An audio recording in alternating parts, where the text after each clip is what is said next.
Welcome back. Around 140,000 Aussies retire each year, but rising cost of living pressures are jeopardising their plans. However, not all hope is lost. There are ways to avoid some financial stress when you retire. Here with her tips is today's money expert, Effie Zahos. Good morning. Effie, good morning. Happy Tuesday. The new numbers are out. How much do we need to retire? So as you pointed out, David, there's still a lot of pressure for retirees on their household budgets. I mean, take a look at the new numbers from the Association of Super Funds Australia. You need, as a couple, if you want a comfy retirement, around $1,300 per week.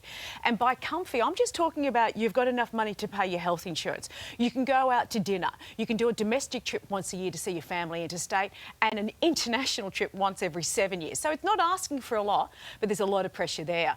A single would need around just under $60,000 and it's up about 5.5% in line with inflation. The big ticket items are your household expenses. Council rates have gone up, energy bills. So they're struggling.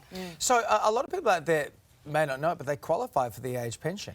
That would help a little bit. It would go a long way, and that's what the pension is there for. And there's a lot of debate now in the headlines yesterday as well, consultation papers around superannuations and so on. So let's break this down.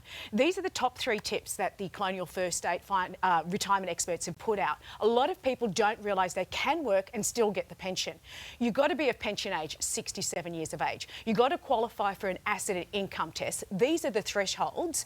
Now, if you go over those, you lose a bit of your pension. The good news is you can work on top of that. You can get $300 per fortnight as a work bonus on top. If you don't use it, it gets banked up to $11,800.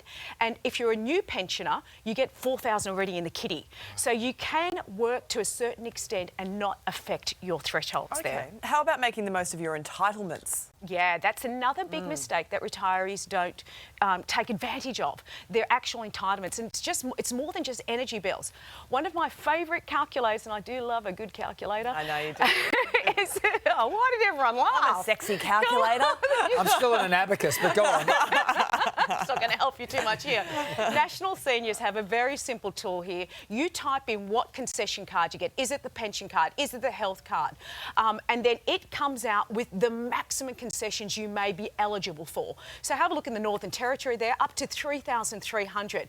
These numbers have just been all rejigged because of the energy rebates that you may be eligible for. So I suggest you go on the website, take a look and see, are you claiming the maximum amount? All right, Effie, what should you not do with your super when you retire other than put it on red? It's a 50-50 there. Oh, wow.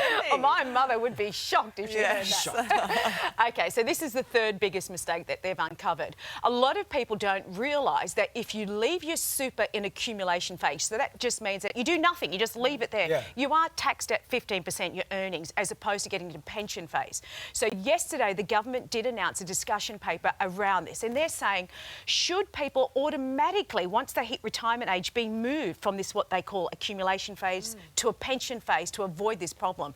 There are pros and cons with that as well, because it means it's a guaranteed business for your super fund. Doesn't necessarily mean you're in the best pension phase. They're looking at better products. We really need to get better on this, because the fact that this is the third biggest mistake that consumers make, that they don't know what to do with their money when they retire, just shows we don't know enough about super. So we've got to kind of lift our game on that. We're all still learning, aren't we? Thanks, Effie. Thanks, Effie. See you soon. Hey there, Today fans. Sarah and...